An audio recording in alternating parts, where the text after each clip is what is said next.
দাদা আসবো? আরে দাদা আসুন আসুন আসুন। দাদা এই যে টিভিটা দাদা, কত টাকা খরচা করে একটু বলো তো হিসেব করে।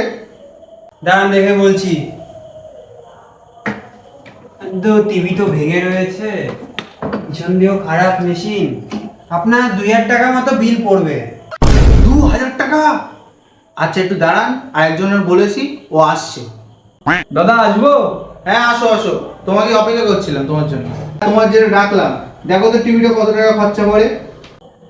হ্যাঁ দাদা দাঁড়ান দেখে বলছি। হ্যাঁ দাদা আপনার টিভিটা তো দেখলাম 500 টাকা মতো খরচ পড়বে। ও 500 টাকা খরচা হবে? আচ্ছা ঠিক আছে, তুমি একটু বাইরে যাও, আমি তোমার পরে বলছি। ওই লোকটা 500 টাকা বললো, আমি 2000 টাকা বললাম। ওই লোকটা যদি কাজটা দিয়ে দেয়, কাজটা তো ছাড়া যাবে না। শোন দাদা,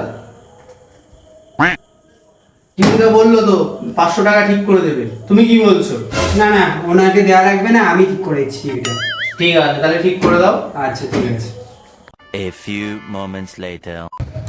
দাদা টিভিটা ঠিক করে দিয়েছি, দিন এবার টাকাটা। বাবু টিভি ঠিক করে দিয়েছে, টাকাটা নিয়ে আয়। এই যে ভাই নাও টাকাটা। তুমি